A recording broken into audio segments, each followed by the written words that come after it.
Haya bwana, asante kwa maoni yako pia. Tayari sisi tupo hapa na Abel Kilumbu kwa ajili ya lenzi. Bwana karibu sana ndugu yangu. Sio mchezo. Mbona umeanza kwa kusema sana? Huko nje kueleweki. Mvua kubwa sawa. Tulime. Mvua imetawanyika. Watu wa Dar tulime. Kuna mvua kubwa afu mvua ile utawanyika. Watu wa Dar tuingie kwenye kilimo sasa, watu wa Dar. Sio mchezo. Bwana, jana ilikuwa ni kumbukizi ya siku ya kuzaliwa kwa hayati baba wa taifa. Bwana. Kama angekuwa hai, manake jana alikuwa anatimiza umri wa miaka 103. Angepiga 103 jana. 103 jana. Lakini mama yupo. Kuendelea kuhesabu. Mama yupo. Kuendelea kuhesabu yupo. Tuendelee kuhesabu sisi. Kwa legacy aliyoiacha Mwalimu Nyerere na miaka 103. Tuendelee kuhesabu hivyo. Hayati. Unajua kwa nini tunakumbuka vitu kama hivyo? Mambo yanaendelea nchini. Angekuwepo ili ingekuaje? Angekuwepo mngeweza bwana kuishi alikuwa anaamini anaangaliaga watu, mtu anasema mwalimu angekuwepo ili angekemea, mngeweza kuishi kwenye falsafa zake sasa hivi. Sema wao walikuwa anaishi kwenye alikuwa yake, mngeweza anaishi kwenye zama za kale kwa maono yake. Ndio maana nasema mngeweza sasa hivi kuishi anachukua anataka yeye, mambo ya ujamaa. Mngeweza au mnatamani tu awepo Mungu akisema basi namrudisha, mnakimbia hapa. Bwana karibu sana bwana kwenye lenzi. Asante bwana, tupo na taarifa za huzuni kumhusu mkurugenzi wa shirika la sambazaji umeme nchini TANESCO. Habari mbaya sana hiyo. Mhandisi Boniface Gisima Nyamohanga ambaye amefariki dunia kwenye ajali ya gari usiku wa kuamkia jana pale Bunda mkoani Mara. Ajali mbaya, ukitazama gari ile. Angechomoka mtu tungemuuliza umetokaje? Angekuwa ushuhuda kwa kweli. Sasa ukisikiliza taarifa rasmi kutoka kwa kamanda wa polisi mkoa wa Mara, Pius Lutumo, yeye alisema tukio hilo lilitokana na ajali na mwendo kasi.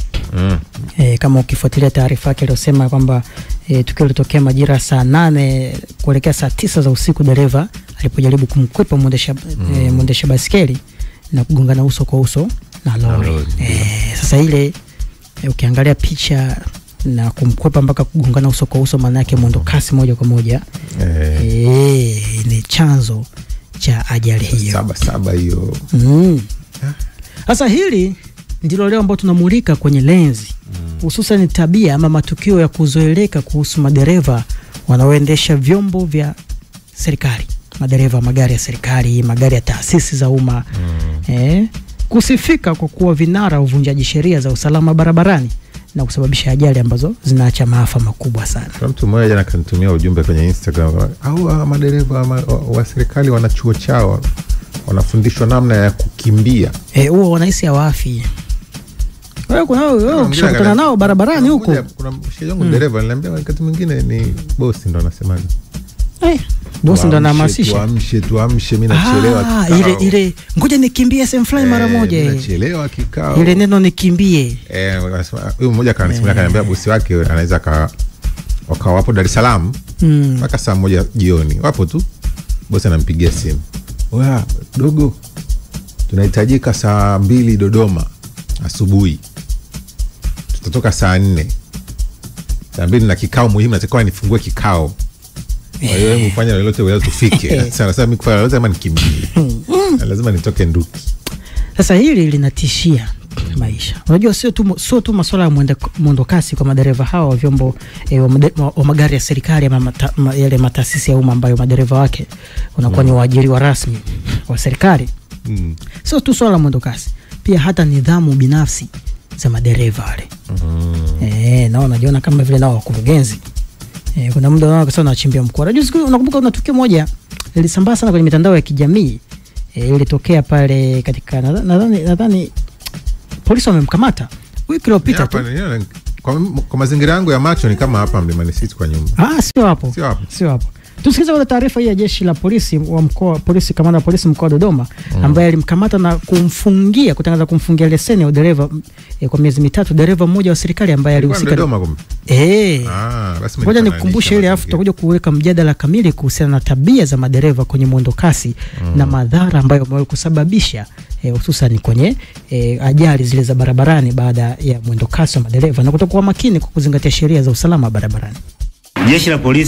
Jeshi la polisi mkoa wa Dodoma limemkamata na kumfungia leseni ya udereva kwa muda wa miezi mitatu dereva wa serikali aitwaye Bakari Kasimu Rudohela, huyu ana miaka 32, ambaye alikuwa akiendesha gari la serikali lenye namba za usajili STN 6256. Hii ni mali ya serikali. Hii ni aina ya gari ya Toyota Land Cruiser, baada ya kuvunja sheria za usalama barabarani. Dereva huyo mnamo tarehe 1 mwezi wa 4 mwaka 2025 katika eneo la Kionda Darajani lilopo mkoa wa Morogoro alisimamishwa na askari wa kikosi cha usalama barabarani kwa kosa, mara baada ya kufanya kosa au kutenda kosa la kuyapita magari mengine eneo ambalo aliruhusiwi kisheria. Dereva huyo mara baada ya kusimamishwa alisimama na askari alimweleza kosa alilolitenda. Wakati akiendelea kupata taarifa za gari hilo kwa ajili ya hatua nyingine za kisheria, dereva huyo alirudi nyuma kisha kuondoa gari hilo kwenda mbele kwa kasi, kitendo ambacho ni kinyume cha sheria. Tukio hilo lilisambaa kwenye vyombo vya habari, kwenye mitandao ya kijamii kuanzia tarehe 1 mwezi wa 4 mwaka 2025. Jeshi la polisi linatoa rai kwa madereva wote kuheshimu na kufuata sheria za usalama barabarani, ikiwemo kuzingatia kanuni pamoja na taratibu zote za usalama barabarani ili kuepusha ajali. Jeshi la polisi alitasita kuchukua hatua za kisheria kwa watu wote au kwa madereva wote wanaokiuka sheria za usalama barabarani. Asanteni sana.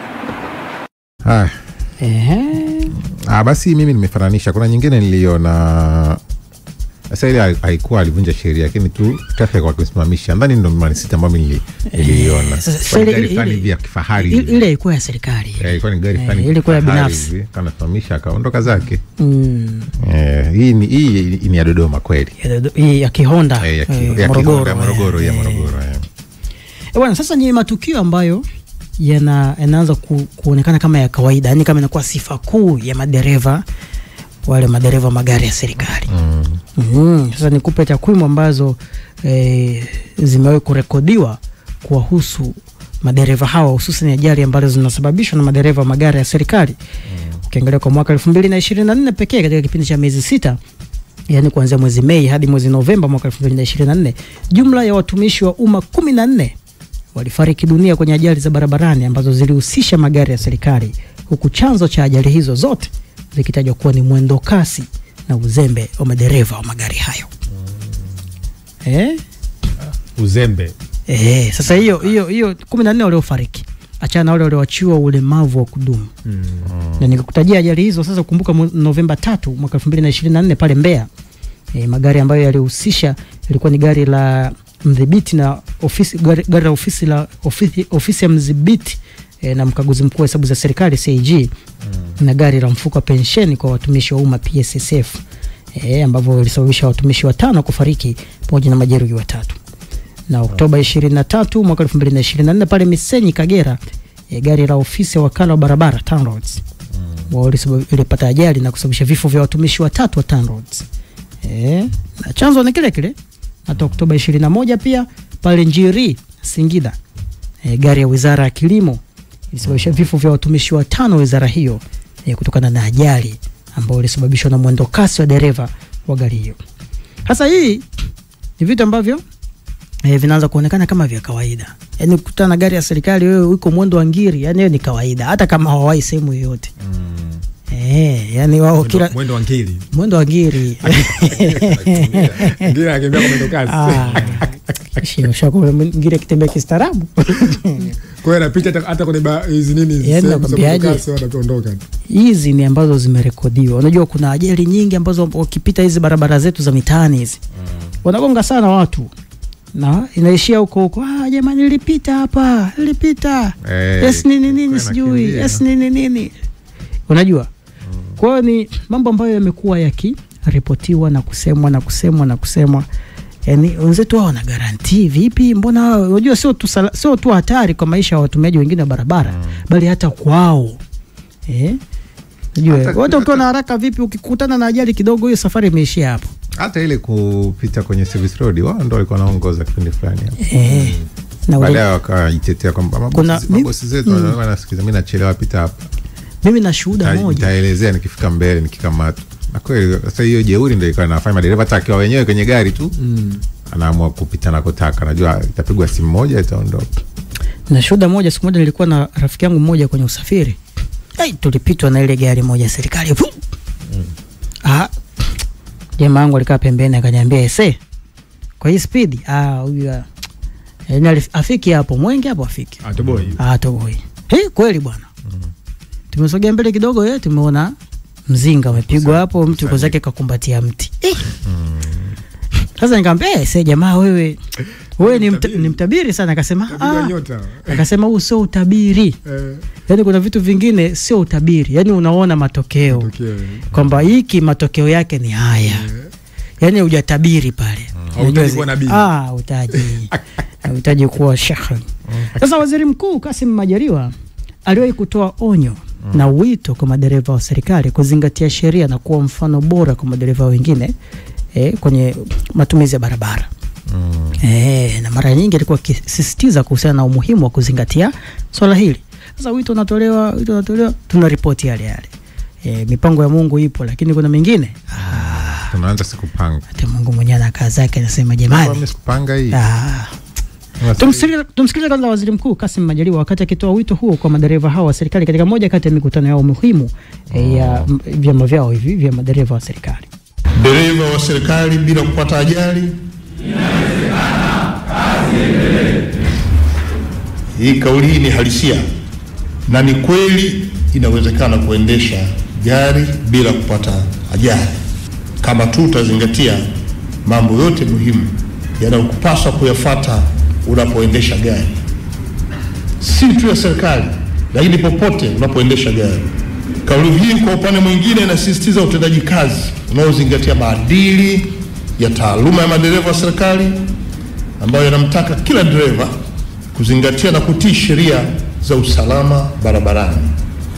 Na kwa maneno mengine ni msisitizo tu kuwa ukiwa dereva hasa wa serikali haimaanishi kuwa uko juu ya sheria, bali kila dereva anatakiwa kuwa mfano wa kuzingatia sheria, na hasa dereva wa serikali ambao unajua sheria za serikali yako. Ni nyie madereva wa serikali kwa kioo kwa jamii, ili madereva wengine wawaige nyie. Zingatieni sheria za usalama barabarani. Sasa leo tunazungumza tukiwa tunaomboleza kifo cha mkurugenzi mkuu wa TANESCO, lakini pia na dereva naye alikuwa anaendesha naye amefariki dunia. Dereva anaitwa Bwana Muhajiri Haule. Naye pia amefariki. Mondoka. Sasa unajua tunazungumza haya kwa sababu gani? Najua hii wiki ni wiki ya sikukuu. Kwa hiyo kwa viongozi wengi wa umma wana mtindo ngoja nikimbie nyumbani mara moja. Ni ile sentence nikimbie nyumbani mara moja. Na familia. Ile ya kukimbia nyumbani mara moja ile. Kimbia nyumbani mara moja, nenda nyumbani. Nenda. Nenda nyumbani taratibu. Yaani ile nikimbia nyumbani mara nyingi huwa inakuwa ina matokeo ambayo mimi hata nikipanda basi tu tukianza kukimbia, kwa mfano unapenda sana kusafiri usiku. Tukianza kufika saa 7 usiku, dereva si anaona mmeshaanza kulala wengi, kwa anaamua kuwahi zake. Mmoja dereva, wewe sisi ndo tunaenda. Sisi tunaamua kusafiri usiku. Taratibu tunafika makwetu asubuhi. Unaenda wapi? Au una haraka? Kuna sehemu unawahi tushuke wewe ukimbie fast. Utatukuta hapo. Utatukuta hapo. Kimbia haraka afu urudie. Sababu wewe unakimbilia wapi? Mtu anaenda nyumbani kwake. Ni mambo ambayo yani kimbia haraka nyumbani, usikimbia haraka nyumbani. Nenda tu taratibu nyumbani kwako. Dereva naye aende taratibu nyumbani kwake. Na viongozi unajua kwa mfano kwa mimi huwa muoga sana kwa mtu ambaye kwa mfano hawa mabasi ya abiria wana utaratibu sasa hivi wa kusafiri wawili. Kisheria hiyo kwamba kupokezana kwa ajili ile mmoja uchovu, huyu mpaka hapa, mmoja anapumzika. Serikali ile dereva huyo mmoja. Na ile mheshimiwa na ruti nyingi, uchovu wakati mwingine unajua zile. Yani muda wote yuko attention, twende amsha. Ndio nimesema. Twende amsha. Mteja mimi namjua muda wote anakuambia dereva. Yani bosi afikiri mimi nilichoka labda. Yani Dodoma mkakati kidogo kafanya kikao kamaliza akamwambia tugeuze. Tugeuze. Ajua ulipumzika, ulilala. Nataka tu chap. Kuna haja ya kuzingatia masuala muhimu, lakini pia hata kwa viongozi wenyewe. Unajua kuna kipindi fulani speaker alitoa, bwana msipende bodaboda wabunge. Mtasababishia hasara uchaguzi, unajua. Alikuwa anahofia masuala kama haya ya ajali ambazo zinaweza kusababisha kuhatarisha maisha yao viongozi. Lakini pia ukiangalia kuna baadhi ya viongozi huwa wanathubutu kuendesha magari wenyewe. Nasema kuthubutu kwa sababu sio madereva ambao wanaendesha mara kwa mara. Unajua kuna udereva afu kuna kuendesha mara kwa mara. Na sasa safari ndefu. Nakumbuka hata kile kifo cha balozi Moshi, nakumbuka wakati ule. Alikuwa balozi wa Tanzania nchini Austria. Nakumbuka ndio. Januari mwaka 2022 yeye alifariki dunia kwenye ajali akiwa anaendesha yeye mwenyewe. Alikuwa anaenda nyumbani na yeye. Hivi. Muhimu tukumbushane tu, hakuna tofauti kati ya gari ya serikali na magari mengine kwenye swala la kifo barabarani na sheria zake. Yani hakuna tofauti kwamba hii inaweza kukimbia sana, hii taratibu zote ni gari zile zile. Hakuna sheria mpya za madereva hawa na madereva hawa. Wanafuata sheria moja. Na vile vibao vya usalama barabarani ni vya wote. Kwamba hapa bwana ni za wote. Hapa tembelea 30 ni za wote. Maana kuna wanajua ile barabara eneo hili kuna labda matuta. Na zile zijawekwa kumchelewesha mtu yoyote mwenye gari. Sababu lengo la huyu mwingine ambaye anakimbia anaamua kupita sema 30 na kimbiza zake 50, anaamini kwamba hii 30 ilikuwa kunipunguzia speed yangu. Kuna wengine wanapunguzia speed, hapana. Ilikuwa ni kukulinda, kusaidia tu kwamba walikaa kaona eneo hili kuna hiki na hiki, kuna tahadhari hii na hii na hii, wapunguze mwendo. Sasa wewe unapishana na wataalamu walioweka vibao vile. Unataka kuokoa muda wako ambao mwisho wa siku unapoteza maisha yako. Tuambiane tu kweli. Hakuna service road ya dereva wa serikali na dereva wa kawaida.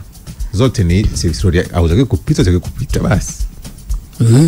Kama una haraka utoka mapema. Kama una haraka wahi mapema. Kama utafuta njia mbadala, panda ndege, lakini usikimbize kwa sababu tu unawahi wapi? Utajikuta umewahi kumbe unawahi. Na kule watu wanapokelewa tu. Na kule ndege mbili. Mungu haina shida. Wale wana shida. Hata usiponda bila hodi wao wanakupokea. Mpokea. Ila kwa kweli ni jambo ambalo linasikitisha na linaendelea kumaliza Watanzania wengi. Unajua ajali ni sababu ya pili ya vifo nchini. Ukitoa maradhi. Ndio. Ya pili ni ajali. Kitu ambacho kitazama unaona kabisa kama kinawezekana kupungua. Inawezekana. Kwa sababu ukiona kuna kipindi ukituliwa mkazo barabarani, usimamizi ukawa mkubwa na nini, ukienda kwenye takwimu nakuta ajali zimeshuka. Sasa hizo ni mpaka tusimamiwe, yani ni mpaka hatua 3 polisi, hatua 3 kizingiti, hatua 3. Sasa unajua hata takwimu za mara ya mwisho za jeshi la polisi zilieleza wazi kwamba 97% za ajali ya barabarani ni makosa ambayo yanatokana na sababu za kibinadamu. Unajua? Yani sio zile sababu ambazo labda pancha hauna ujanja. nini, yani 97% ni makosa sababu hata dereva anauliza kabisa, "Oya, mbele wapo?" Akiambiwa wapo anaamsha speed. Wewe uoga unaenda taratibu kwa sababu ya anapunguza speed kwa sababu ya askari. Sasa hivi wameshalala tuondoke. Hiyo haikuwa kwa ajili yao, haikuwa na kulinda wewe na uhai wako. Sasa unakimbia, unaona kama unamkomoa, unatengeneza kifo chako peke yako ambaye ukijui. Tuendelee kukumbushana. Tuendelee kukumbushana. Bwana, asante sana kwa wale